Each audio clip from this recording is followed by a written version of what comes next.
Eckhart Tolle once said, perhaps the flower of enlightenment needs the mud out of which it grows. There's plenty of mud to deal with in this world and a lot to struggle with. Join me as we find the humor within the struggle on my podcast, Laughing in the Mud. I'm Tom Evans. Welcome aboard. Hello, everybody, and welcome to the Laughing in the Mud podcast. I'm your host, Tom Evans. Behind the glass, as usual, is my producer, Anthony Barone. What's up? Anthony from Barone Media Solutions, his own company. Doing very well, I might add. Thank you. All right, today's episode is called Breaking the Law. If you watch the show, you know that I spent 23 years as a deputy sheriff on Long Island, and I believe that qualifies me as a subject matter expert. So we're going to get into it. We're going to get into my ideas about law enforcement, what's going on with crime and punishment in this, not only in New York, but in this whole country. So here are my thoughts. And I'm going to start out with a story that reflects what I'm about to say about crime and punishment. When I was a deputy sheriff in the early 90s, I was a brand new deputy. And I show up at a district court.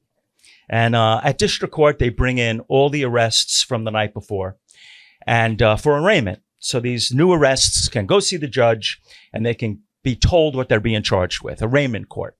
And we also get inmates that don't come off the street, inmates that come from the jail who are there for court appearances. And as deputy sheriffs in this facility at district court, our job was to process all these prisoners, get them safely to the judge and back, discharge them if they're being released, and bring them to the jail if they're being remanded. And that's kind of what our job was to process all these inmates. And on any given day, we could have 100 inmates in the facility. And they're coming in and going out. People are getting, prisoners are getting fingerprinted. Others are getting processed for other things. And probation is there. They're doing their interviews. There's a lot of stuff going on, a lot of activity. It's like a beehive in this place. So, and I'm brand new, right? I'm kind of getting my feet wet, figuring it all out. It's a whole new environment for me. I've never been around a jail before, I just got out of the police academy, and here I am in this facility with all this going on around me. Prisoners all over the place, all sorts of craziness. And so there's this prisoner in the cell. He's a young black man, probably a teenager. He's skinny as anything. And he's got I remember this like it was yesterday. He's got a white t-shirt on and he's holding onto the bars, the stereotypical, holding onto the bars and just looking out onto the floor while everything's going on. He's just looking around, standing there. One of my fellow deputies is escorting a female prisoner across the cell block.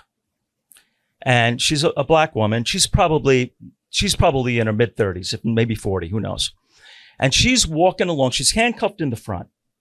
And she's walking along. The deputy is escorting her to the female section in the back. But they walk right past this fella, this young black guy, that's in the cell holding the bars. As the woman walks by, and she's, like I said, she's cuffed in the front. She's walking. And as she's walking, her boobs are bouncing up and down. I'll never forget this.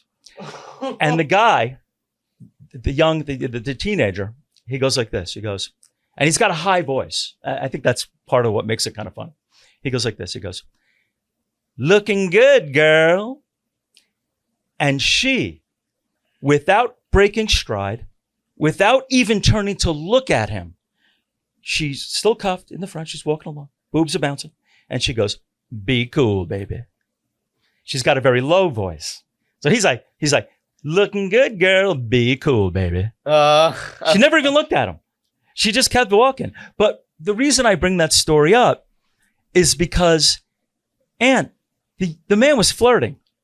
He's in jail, and he's flirting. And he's doing it good. Now, if you or I were in jail, somehow we got locked up, I would have my head in my hands going, I can't freaking believe I did this to myself. Yeah.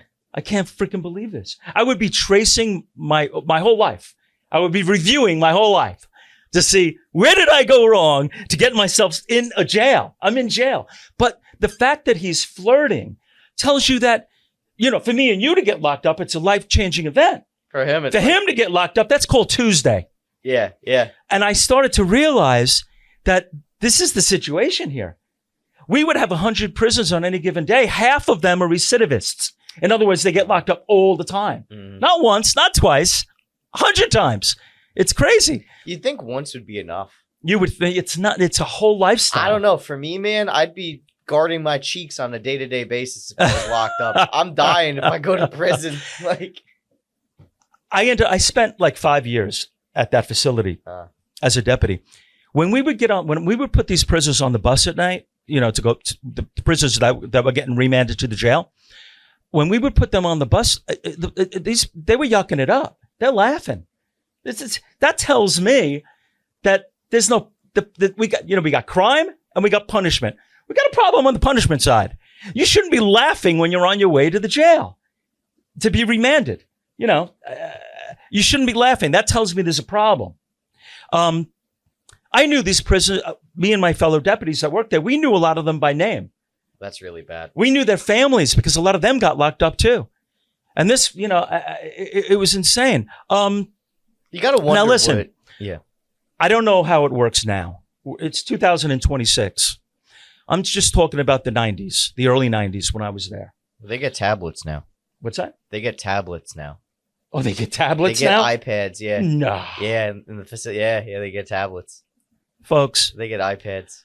Chris Rock once said in one of his comedy shows, the jails are so nice, they come back twice. Forget about twice. Go like 100 times. They don't even look nice, though. There was a prisoner when I first started the job. I'm not going to say his name. His first name was Tony. Tony H, we'll call him. Tony H was a regular. Came in all the time. We knew him by name. We knew his background, the whole bit. He would get out of hand once in a while. We had problems with him sometimes. But he was a regular, like many others. But I always remember Tony H. He was a regular for my 5 years that I was there in the beginning of my career. I left district court on my 5th year, somewhere around there. And I ended up going to another command. And then I eventually made sergeant. And but at the end of my career, the last like 2 or 3 years, I went back. I wanted to go back to where I started. And plus one of my best friends, who we're going to talk about later, one of my best friends, I was telling you, Anthony, before, just passed away. And he was my best friend on the job. But I wanted to go back and work with him for my final 2 years on the job, 2 or 3 years. So I did. Near my last day, I was walking on the cell block and I saw Tony H. And I talked to him. And he knew me and I knew him. And I told him, I said, I'm leaving soon. I'm retiring. And he congratulated me. We got along fine. Actually, with most of the prisoners that we all knew, because they were regulars, we didn't fight with them a lot. We usually pretty much got along. It was a mutual respect thing. Yeah. Even though they were career criminals. Well, because they still kind of gave us that respect for the most part. Not always. There were times we had to roll with people. Oh, yeah. And it was crazy. But the thing is, he congratulated me. And I thought to myself, I wish I could do the same. But he's congratulating me for a career in law enforcement. He's a career criminal. There's no congratulations there. But it was kind of a strange, surreal feeling, And that was it. I retired soon after that. It's pretty cool. But it was strange.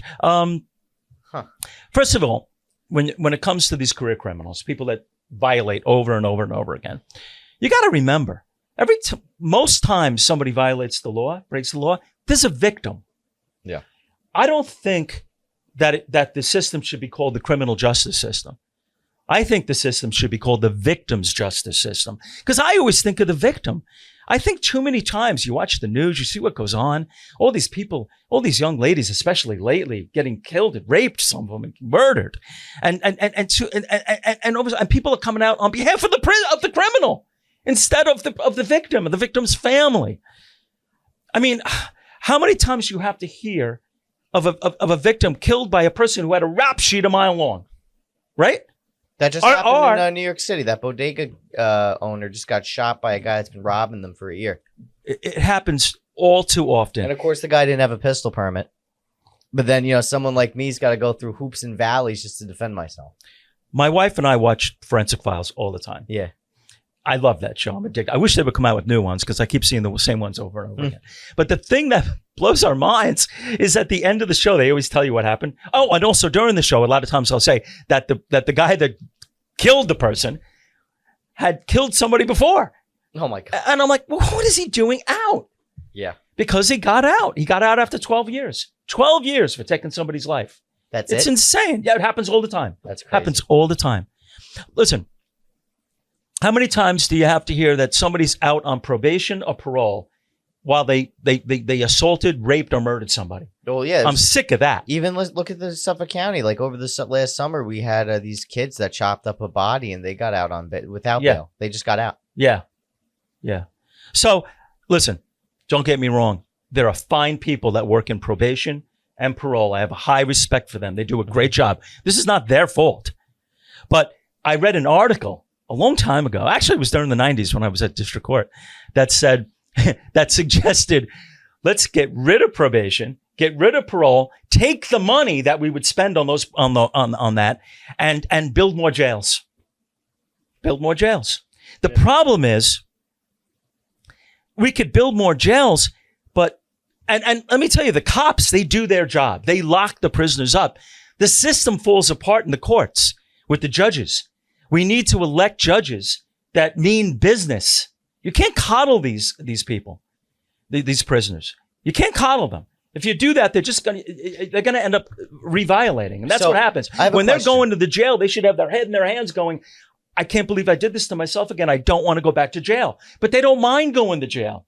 I'm telling you, I'm a witness to this. You're yucking it up. They have no problem going to the jail. It's not a big deal to them. Do you think if we built more... Because the jails are it's like Chris Rock said, jails are so nice, they come back twice. Yep. You know? It's crazy. All these programs that get them out early. Programs. I got a story about I call this story 6 months in a program. 6 months in a program. I take some prisoners to a town court so they can see the judge. And we're in this prisoner holding area. And the court-appointed attorneys come in there. The public defenders will come into that holding area and they'll talk to their client, their prisoner client. And this one public defender comes in and he's talking to his client. And I'm there, I'm listening to this whole thing. And he says, all right, what do you want to do? How do you feel about your case? And the client, the prisoner goes, you go out there and you tell that attorney, the town attorney, the prosecuting attorney, go out there and tell her, I'll take 6 months in a program. And the public defender looks at him and goes, she's never going to go for that. You go tell him. You go tell her. That's what I said. I'll take 6 months in a program. All right. But you sure you don't want to go another way? He goes, 6 months in a program. You tell her. As the public defender is walking back out to the court to talk to the town attorney, I'm walking out with a prisoner to see the judge. But I'm watching him. I want to see how this I want to see how this goes. How this, I want to hear this conversation. So the public defender goes over to the town attorney, the prosecuting attorney, and leans in and says, he says he'll take 6 months and a program. And she looks at him immediately and she, without batting an eye, and she goes, no. He goes, okay. He gets up. He starts walking back towards the prisoner holding area. And I'm walking back out with my prisoner who was just arraigned. And as we walk in, I see him go up to his client, the prisoner, and say, listen, I gave it everything I had. She wouldn't budge.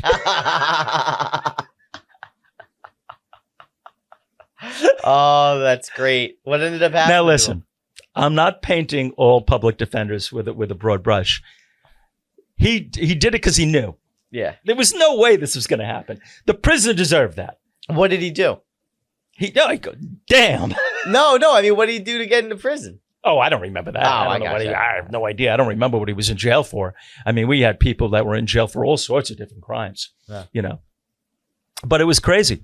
Let me ask you this, Ant. I have a question for you. You ever watch commercials for alarm systems?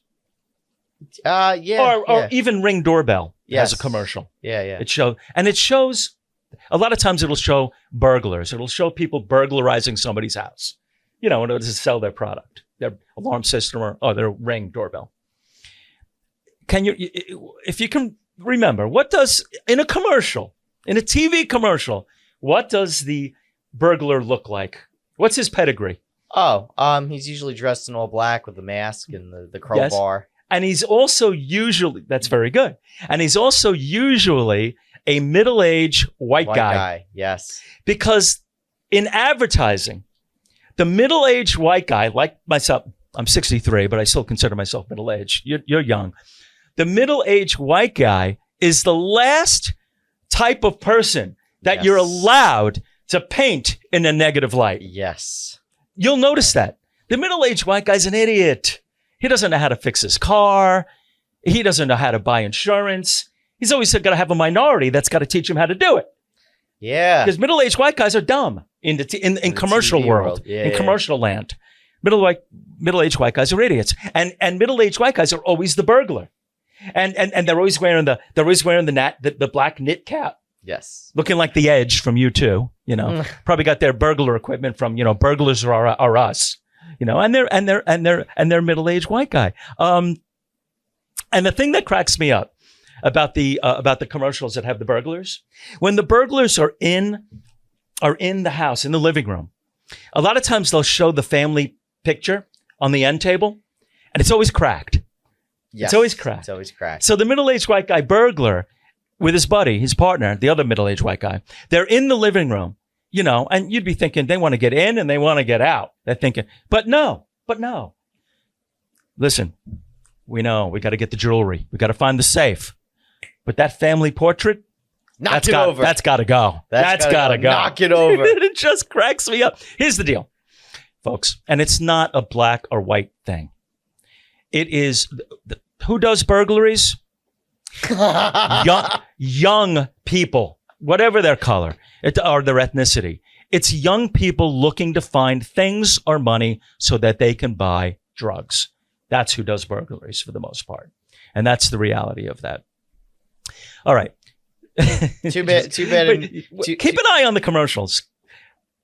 You'll notice that the person that's an idiot is almost always the middle-aged white guy. He's the last person that you can make fun of. And that could be the farthest Not allowed to make fun of anyone. God forbid you made a minority the idiot. Oh, that'd be a problem. I call this next section, Prisoners Say the Funniest Things. Prisoners say the funniest things. I was putting a prisoner on our prisoner bus on a cold January morning, long time ago. And when the prisoner got onto the bus, he says, it's freezing cold, January morning. And it was freezing on the bus. And he says, it must be 0 below in this bitch. 0 below. It must be 0 below in this bitch. Then he doubles down, Ant. He gets onto the bus, and there's a heater under his seat. He says, this heater, it's blowing nothing but cold heat.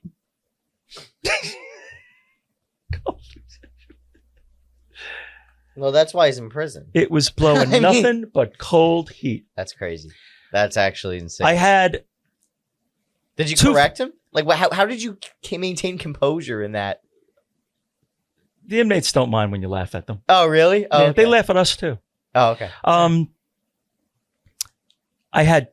We used to put the prisoners on chains with handcuffs.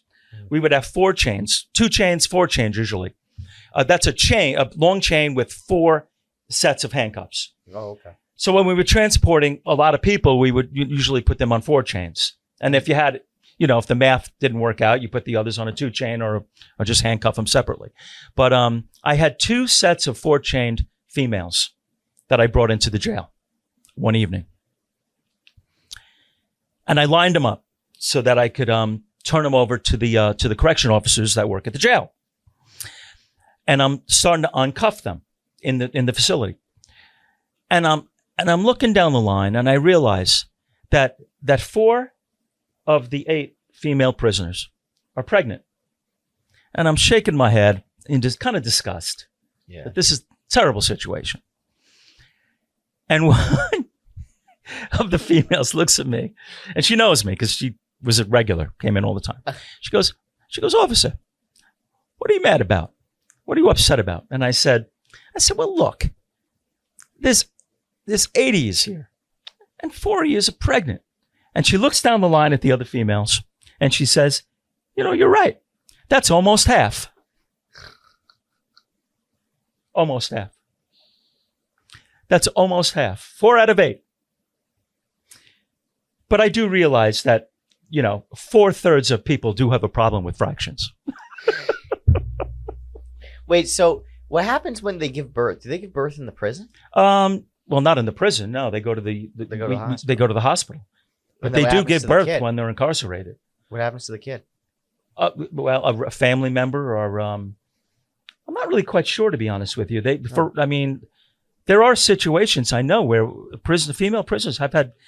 They do accommodate on some level, and I can't really remember how they do it, where the prisoner will have access to the baby on some level, but I can't quite remember exactly how that goes down. And probably like I've been retired for 10 years now, right. So Right. I don't know. That's sad. But it's not uncommon, and we have Wow. pregnant prisoners all the time. I brought prisoners to the hospital before to have babies. That's so sad. It's crazy. So there's this prisoner. Her name is Holly, and she's Spanish. She speaks fluent English, but she's Spanish. So, and I had known her for coming in and out for a long time. And I had her in the jail one night. I was bringing her back to the jail, to the correction officers. And I'm taking her cuffs off, and she's speaking in fluent Spanish to another inmate. And I thought to myself, that's fine. I didn't know she was bilingual. So it said, Holly, I didn't know you were bilingual. And with that, she says, "Oh no, I never fool around with the ladies." What the fuck? Bilingual. I never fool around with the ladies. She says, "I only fool around with the men." Wow, Crazy. That's really bad. Holy shit, dude. Things prisoners say. Like I said before, my best friend from the sheriff's office, he passed away in March, and he was a one of a kind, funniest guy I ever met, and so many great stories I have of him. He was only 66, and he was he had the deadpan face and the baritone voice and the sarcastic, wry sense of humor that fit perfectly with his face and his voice. Had he gone to Hollywood, he probably would have been a great character actor. Sure. But he was a deputy. And when he first got out of the academy, everybody was talking about this new guy that was making everybody laugh. And I'm like, who is this guy? Oh, that's Tom over there. See him over there. He doesn't look very funny, but he was super funny. One of the first stories he ever told me was about when he joined the Navy. His father really wanted him to go in the Navy. His father was really overzealous about him. Well, parents want their kids to go in the military because it's a constructive way, to start out. It's a great way to start, and it gets you out of the house. You're looking to get that empty nest, so you want to get these kids out. So his overzealous father goes with him to the recruiter. Now, Tom tells this story. He says, "I'm there with my dad." And the recruiter says, "Tom, with your scores, you qualify for the nuclear submarine program." And with that, his father goes, pats him on the back, "Nuclear subs, right up your alley." And Tom's like, I never heard of a nuclear. I didn't even know I had an alley. And then the recruiter goes on and says, "But it's going to take a commitment on your part.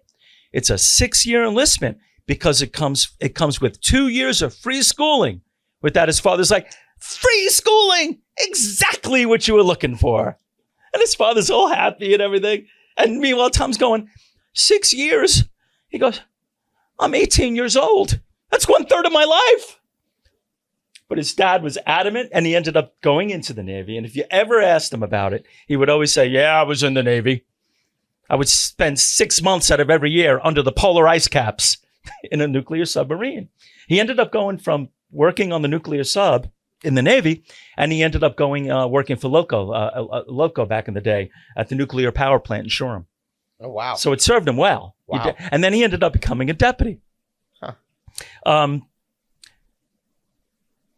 This story I call A Distinguished Gentleman, and it's a tribute to my friend Tom. And remember, he's got the deadpan face, he's got the baritone voice. He's very salty looking. He looks like he's been on the job forever. Our domestic violence unit brought a prisoner in who was very distinguished looking. He had never been locked up before. He was nervous, which anybody would be. Never been locked. He was probably in his 60s, mid-60s. The deputies from the domestic violence unit bring him in. And on the side, they told me and my partner, Ken, who's Ken, you know Ken, listen, he's never been locked up before. He's very nervous. His wife's a little cuckoo for Cocoa Puffs, but we had to lock him up. We had no choice. But we're not even sure. We're trying to hash this whole thing out. We don't think he did anything because his wife's a little cuckoo. So just treat him nice. I said, fine, that's great. We'll do that. Now, when the prisoner comes in, they have to be logged in by by a deputy who's in charge of logging people in for the day. And we call that guy the blockhead, the cell blockhead. He's in charge of the cell block. The cell blockhead, the blockhead for that day was, of course, Tom, my friend Tom. So Tom's coming up with the clipboard, but before Tom gets to the prisoner, me and Ken tell Tom, listen, they told us he's a nice guy. He's nervous. He's never been locked up before. So treat him nice. And Tom is like, take it easy. That's how Tom would always go. Take it easy. I'll treat him nice. So Tom walks up to the prisoner. Now, the prisoner, he's standing there on the line getting ready to be logged in. All that means is you're going to tell him, you got to tell the blockhead your name and your date of birth and a little bit of pedigree. The man is wearing a nice vest. He's got a white collared shirt on. He's got white hair. A finely trimmed white beard matching his white hair. Very nice. Got a bit of a tan. He looked very, very nice. A pair of slacks. Just standing there. And Tom walks up to him. And Tom faces him. Looks at him. Looks at his clipboard. Puts the clipboard down. Looks him straight in the face and said, word on the street is you're a punk. The guy's body completely deflates. And me and Ken are holding back our laughter. We turn around. We have to walk away because we're laughing. We're just busting out, holding the laughter in because we want to be professional. Yeah. And then Tom, he's got that thing. He breaks character and he tells the guy, I'm just kidding with you. And he lets him off the hook. He says, hey, don't worry about it. And he gives him his own cell. And hey, if you need to make a phone call, take care of that. Because we would take care of people when we were there that were, down on their luck kind of thing, And I saw Tom one time. He's in front of a cell full of prisoners. And the prisoners are all lined up in the cell, walking up to the front of the cell. And Tom is standing there like this. All right, next. Next. Making believe he's got a mini camera. And and the prisoners are doing it. They're complying with him. No. They're all conformed. They all, one at a time. And they just... This is the kind of stuff that he would do. When he first made sergeant, I was on before him. I was on like 6 months before him, but he made sergeant before I made sergeant. And on his first day of sergeant, if you were a sergeant, you were also known as a deputy 2. If you were a regular deputy before sergeant, you were a deputy 1. So keep that in mind. So on his first day of sergeant, He's at a new command. I call him up and from my command. And I just wanted to congratulate him. So I call him up and he answers the District Court, Sergeant Litch. And I said, Tom, it's Tom. Hey, man, I just want to, congratulate you on your first day of sergeant. And you know what he says to me? What does he say? He goes, first of all, I don't talk to ones before 9 a.m. Oh, that's cheeky. But, and then after that, he goes, second of all, thank you. And then we chatted. Oh my God. He never failed to make me laugh. The funniest guy I knew. And I loved him. And I'm going to miss him. I'm going to miss him very much. Rest in peace, my friend. That's going to do it for us. All right. Don't forget, go to my website, laughinginthemud.com, if you want to drop me an email or buy my book. And there are also links to my Facebook, my Instagram, and my YouTube. And thanks for watching Laughing in the Mud with Tom Evans. And remember, like my mom always said, if you don't laugh, you cry. Have a great week, everybody.